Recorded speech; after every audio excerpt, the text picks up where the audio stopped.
All right, picture this. It was the late 90s, and we were both fresh-faced college kids studying our tails off at Harvard. Me, Ella, female, 41, and him, Rashid, male, 47. We were the dynamic duo, acting our classes, sharing pizza at 2 a.m., and, well, falling in love. You know how it goes in those college days, right? Late night study sessions turn into those cliche love stories. Yeah, we were head over heels.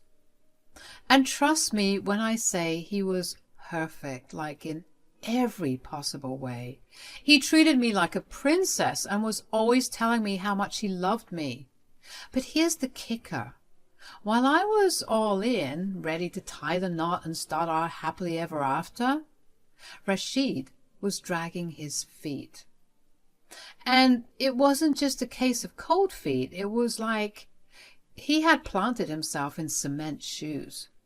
Every time I brought up the topic of meeting his parents or, God forbid, getting hitched, he'd get this weird, distant look in his eyes. It was as if he was trying to avoid the topic altogether.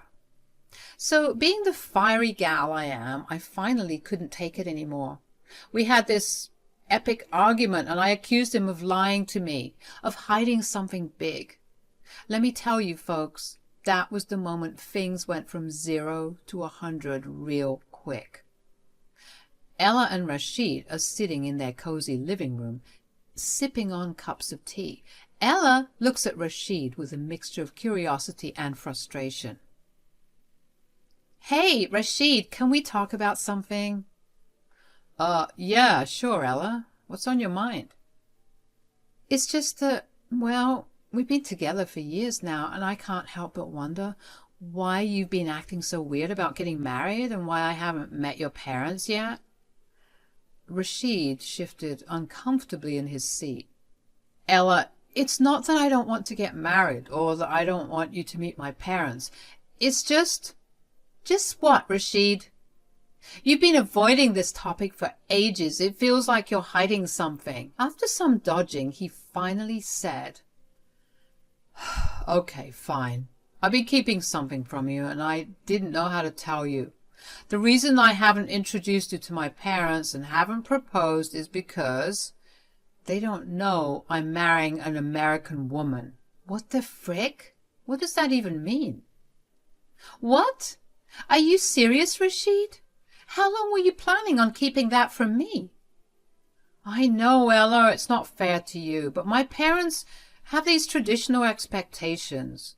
They want me to marry someone from our culture. They don't know I'm in love with a black girl. Wow, 3 years? And your parents don't know me? I was 25 at the time. I know, it's awful, I'm sorry. They want me to marry someone of Arab descent. They're strict about it and pretty racist, and I didn't know how to break it to them. So, you've been hiding me? Is that it? Hiding our relationship because you're afraid of what they'll think? You're supposed to love me, even in the face of your racist a-hole parents. I didn't want to hurt you, Ella. I love you so much, and I didn't want to put you in this position. Rashid, I don't know how I feel about this. I love you too. But this changes everything. Marrying into a family with such strict values? I'm not sure I can handle that. Ella, please don't leave me over this. I'll talk to my parents. I'll do whatever it takes to make this work. I can't imagine my life without you. Rashid, I need some time to think. I need to figure out if I'm willing to navigate these cultural differences, and if I can trust you after you kept this from me for so long. I understand, Ella. I should have been honest with you from the start. I'll give you the space you need, but please know that I'm willing to fight for us. I was torn, y'all. On one hand, I loved Rashid with all my heart, and I thought he felt the same. But on the other hand, I couldn't help but wonder if I was ready to jump into a family with such strict values and expectations. Plus the fact that He had kept me hidden like some sort of secret agent, had me feeling uneasy, even if I could understand why he did it. I mean, relationships are all about honesty and trust, right? And it seemed like we were starting ours on shaky ground. I needed some time to think things over, to figure out if I could handle being part of a family that might never fully accept me. So after that heart-wrenching conversation, I decided I needed some space to clear my head. Let me tell you, those weeks apart from Rashid were the toughest of my life. I was down in the dumps, more depressed than I'd ever been. But in my heart, I knew Rashid was my person, my perfect match, and I couldn't imagine my life without him. And so, like a fool in love, I went back to him, telling him that I'd do anything with him or for him for the rest of my life. Ick. After we got back together, we did our best to come up with a solution, but everything was sounding kind of scary. After much soul-searching, Rashid and I decided to take a rather unconventional route. We'd get hitched secretly without his parents knowing. This was Rashid's way of proving that he really loved me. Because Rashid was still scared of his parents, he said he would vaguely tell them he'd found a nice girl from a good Lebanese family, conveniently leaving out the part that I was black and that we were already a married couple. The plan? To surprise his parents by bringing me to Lebanon when the time was right, and convince them that we had spent enough time together and that it was true love. We were hoping for something from a fairy tale, I know. Our scheme was to savor the blissful married life for at least a year before properly revealing everything. The grand finale was to fly to Lebanon and drop the bombshell on his parents. If they couldn't accept us, Rashid would reveal that we were already married, and insinuating that it was all too late, and that he loved me enough to risk disgracing himself. It all sounded like a brilliant plan at the time. Now, you might be wondering how I agreed to this. Well, let's just say Rashid was quite the persuasive guy when he has his mind to it. And maybe, just maybe, I was so head over heels in love that I let my better judgment slip away. Oh, time flies when you're having fun, doesn't it? That year of enjoying our lives as a married couple went by in a flash. Everything felt perfect, and Rashid made sure I knew how much he loved me. He reassured me time and time again that he would always choose me in the end.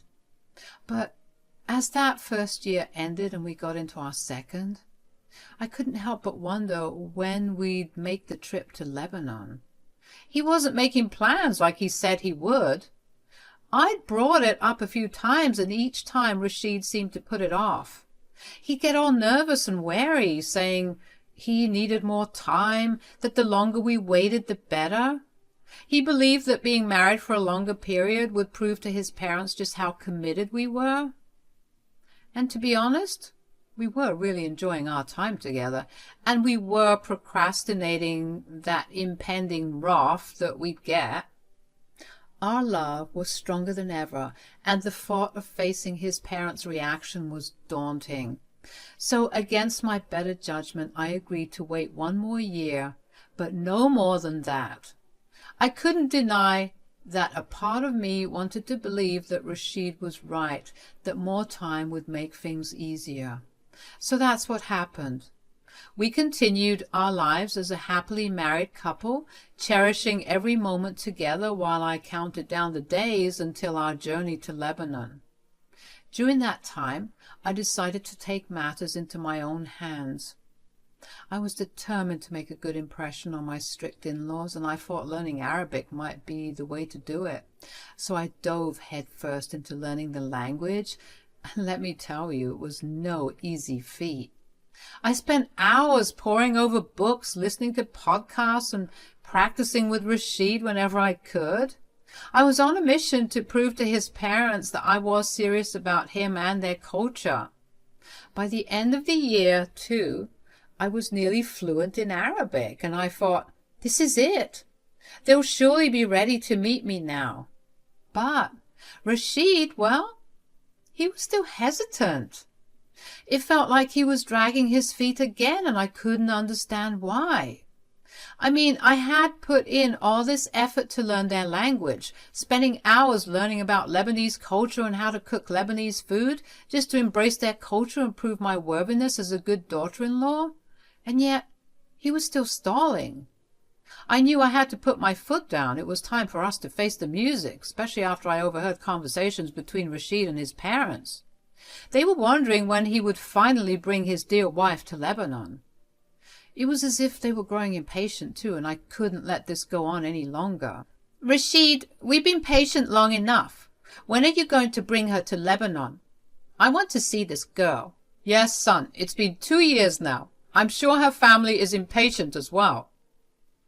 Mom, Dad, I promise. I've been thinking about it. It's just that... No more excuses, Rashid. We deserve to meet your girlfriend. Too much time has passed. We've waited long enough, son. It's time to introduce her to the family. Rashid mumbled some more things about booking the tickets, and that was that. Well, not long after, we made our way there. So there we were, in Lebanon, ready to face Rashid's family. It took a lot of pushing and a month of planning to get Rashid on board, but we finally made the trip. I was nervous, but mostly I was hopeful that things would somehow work out. When we arrived at his parents' place late at night and revealed that I, Ella, was not only black, but his wife, things got ugly, like really fast. His parents were furious, yelling at him for bringing a girl like this into their home. Rashid tried to defend me, but his family's anger drowned out his words. I didn't back down either. I spoke in Arabic, trying to show that I respected their culture and that I was committed to Rashid, and that their views on Africans, African Americans, were wrong. But it didn't make much of a difference. If anything, they saw me fighting as defiance. Myra and Malik were beyond angry, calling Rashid a disgrace and making racist comments about me. It hurt. I'm not going to lie. And even though I cried, I stood my ground. I had expected Rashid to stand up for us, to tell his parents that he'd always choose me even if they didn't accept us, even though he reassured me time and time again that he would if he needed to. But he didn't. Instead, he was apologizing to them as if he wanted to make peace. It hurt, because I had hoped he'd fight for our love, or at the very least fight for my dignity as a human being, but he seemed to be siding with his parents, even when they were being so unfair and racist and rude. At that moment, I realized I might have been too hopeful and naive to think our love could conquer everything. It was a tough pill to swallow, and I felt hurt and betrayed. Not just by Rashid's parents, but by Rashid himself. After being shown the door at his parents' place in Lebanon, Rashid and I had to book a hotel room, which was our plan B all along. But instead of celebrating our newfound independence away from that toxic part of the family, as was planned, we found ourselves arguing. I couldn't help but ask Rashid why he didn't stand up for me like he said he would. Rashid's response was that he had panicked, and the reality of the situation was nothing compared to the worst-case scenario he had envisioned. He argued that it wasn't fair for me to put all this pressure on him because, after all, those were still his parents. We had some heated exchanges, but eventually, as always, we made up. I think it was partly because a few days had passed and I depended on Rashid to help me navigate my way through Lebanon. We patched things up quickly and decided to return home to America. Back in the U.S., Rashid told me that he couldn't cut off his parents because he respected them too much. He wanted to try and mend things and get back in their good graces eventually. Our marriage was a bit rocky after the whole Lebanon ordeal, but Rashid tried his best to prove to me that he was serious about us. He was consistent, showing his commitment day after day, and that eventually convinced me that one day his parents would come around. 2 more years slipped by, and I was getting pretty antsy. I'd wanted to start a family, but I couldn't wrap my head around bringing kids into the messed up family drama we had going on. I told Rashid how I felt, but he just kept dragging his feet, making empty promises about talking to his parents. Every time Myra and Malik called, it was either to ask if he'd kick me to the curb or to give him an earful for supposedly disgracing their family. I tried to get him to see that some folks were beyond saving, and he needed to cut ties with them, but he clung to hope, thinking he could patch things up with his family. Then came our mother of all arguments when I turned 36. I was fed up and felt like we couldn't wait any longer to start a family. Rashid, we need to talk. We can't keep putting this off. Ella, can't we just... No, Rashid, we can't. I'm turning 36 and I want to start a family. We've been through so much and I can't wait any longer. Ella, you know it's not that simple. My family, my reputation. I get it, Rashid, but we can't keep sacrificing our happiness for their approval. Some people like your parents might never come around. We need to make a choice. You just don't understand, Ella. You're not worth ruining my life for. Let me tell you, that crap right there, that hit me in the gut. He looked like he regretted saying it, but he wasn't remorseful enough to apologize. Rashid, I thought we were a team, that we'd face this together. I'm just so frustrated and I don't know what to do anymore. We need to figure this out, Rashid, for both of us. I can't keep waiting in this limbo. But in the meantime, I can't be here right now. I have to think. I couldn't stand to be in the same house that night. I needed some space to sort out my feelings and heal from the emotional wounds our argument had caused. So I decided to rent a hotel room, putting some distance between Rashid and me for a while. I had hoped Rashid would come back to me, that he'd apologize, that he'd take me back and cut ties with his parents to show his commitment to us. But days turned into weeks, and Rashid didn't make the move I longed for. Staying there for 3 weeks, I felt like I was stuck in a never-ending cycle of depression and anger. It became clear to me that I couldn't keep living like this. The pain of waiting and the constant doubt about Rashid's intentions had become unbearable. One day I made a tough decision that would change everything.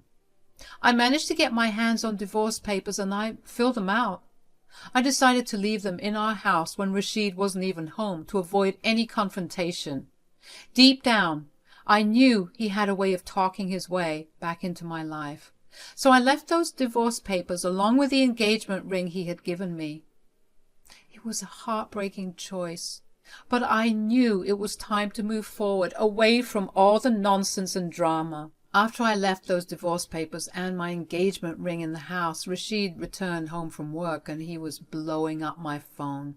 He sent me hundreds of text messages begging me to take him back. It took every ounce of strength in my being not to call him back, not to open the doors of communication again. I decided to handle communication through my lawyer because I couldn't bear to face the man who had caused me so much pain. Rashid continued to plead and apologize, thinking that if he could appease me, I would change my mind. The divorce went somewhat smoothly and quickly because Rashid believed that I would eventually come back to him, so he was quite lenient with a lot of things. But a whole year passed after the divorce and I was still avoiding him. Rashid began to panic, realizing that I was being serious and that he actually needed me in his life. But I no longer wanted him. The wounds were too deep, and the pain he had caused was something I couldn't easily forget or forgive. 4 more years flew by, and now I was 41, living my best life, dating around, and thoroughly enjoying my late 30s. Those years had brought a sense of freedom and happiness that I hadn't felt in a long time. I had built a new life for myself, one that didn't revolve around the turmoil that had once defined my relationship with Rashid. Then, out of the blue, my peaceful world was disrupted. My inbox was flooded with emails from unrecognizable addresses. At first, I didn't pay much attention to them, but they kept coming. I didn't want to think ill of my ex, but honestly, I wouldn't put it past a man to continuously harass a woman he was obsessed with. So eventually, my suspicions of Rashid being behind this sudden dose of harassment were right. Eventually, Rashid managed to get a hold of my new phone number, and that's when fear started creeping in. I couldn't help but wonder how he had managed to find my number, so I asked him about it, and it wasn't pretty. His response sent a shiver down my spine. "Ella, how could you ignore me for all these years? What happened to 'till death us do part'? You're selfish, you know that?" "Rashid, we both know that this was gonna go nowhere if you keep supporting your racist family. I respected myself enough to leave. Why can't you appreciate that I needed to do what was right for me?" "Right for you? What about what was right for me? You never understood me. You thought that I could just up and leave my family for you?" "Rashid, how did you even get my new number?" "I have friends in high places, Ella. Friends who can find out a lot more about you if I want to." At this moment, I knew that the perfect Rashid I knew was long gone. I guess all those years without me took a toll on his mental health. He just couldn't handle that he no longer had a hold on me. "What are you trying to say, Rashid?" "Just remember, Ella, I can easily find out where you live and have some not-so-nice things done to you if you test my patience." "What do you want from me, Rashid?" "I want you to come to my place. My parents, well, they still think we're married." When Rashid dropped the bombshell that he hadn't told his parents about our divorce, I was utterly shocked.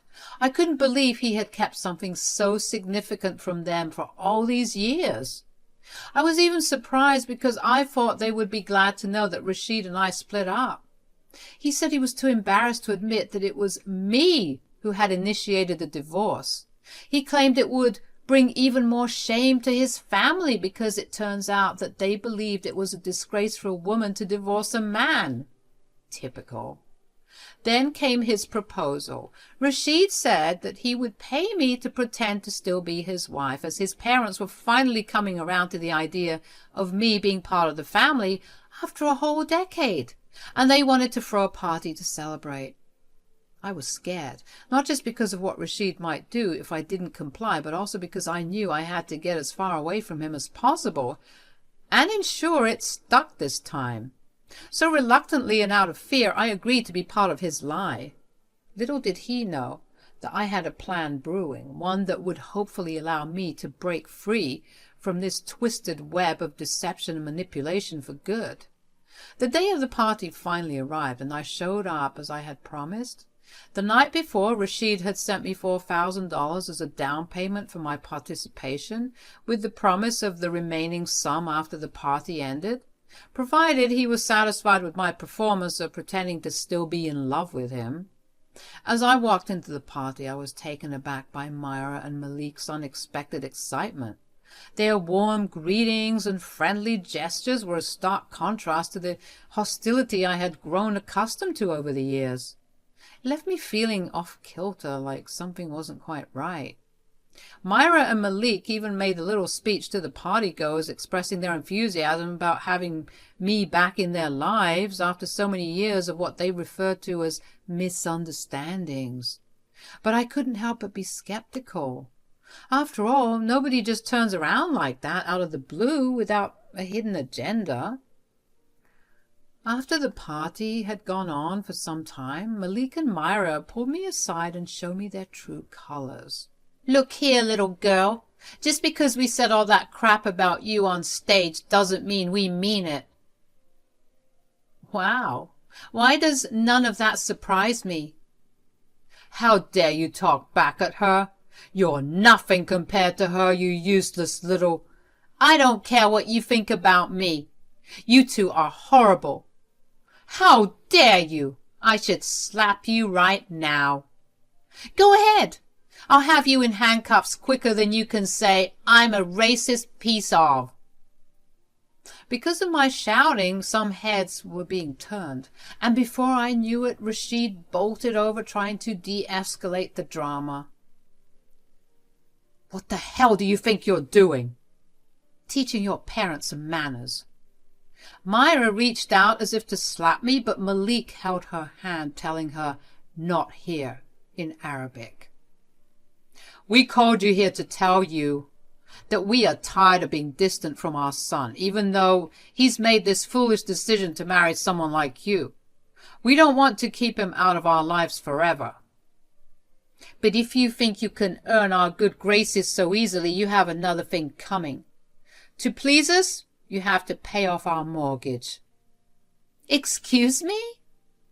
You heard me. If you want any part of our life, then you have to pay off our mortgage. Yeah, pay off our mortgage. Then maybe we'll consider accepting you into this family. Are you kidding me? You want me to pay off your mortgage to be accepted by you? You've got some nerve. Myra and Malik went back and forth, saying that the only way they'd accept me was if I bought their love. And you want to know the funny thing? They weren't even doing this because they were poor. In fact, they were pretty loaded. They were doing this just to humiliate me. I was getting sick and tired of their God complex, and I didn't care about getting the rest of the $4,000. I knew I had to make my move and get my revenge. You two are so delusional. I divorced Rashid 5 years ago, and I couldn't care less about your approval. Myra and Malik were stunned. Their jaws were on the floor, and then they turned to Rashid with disgust. You've brought so much shame to this family, Rashid. You mean to tell me that she divorced you? We moved to America just to be closer to our idiotic son. Rashid tried to do some damage control, but it was too late. Malik and Myra were furious, their faces twisted with anger and embarrassment. They left the party early, their voices filled with resentments as they vowed to never speak to their son again because of what they perceived as his stupidity. Rashid, overwhelmed by the drama of it all, burst into tears. Embarrassing, I know. His biggest fear had just come to pass. The exact thing he had been trying to fight for all these years backfired, and I couldn't have been happier. He threatened to ruin my life, but I had one more surprise in store. I revealed the restraining order I got against him, letting him know that if he even tried to step within 100 yards of me, I would get him locked up. I left that man sobbing.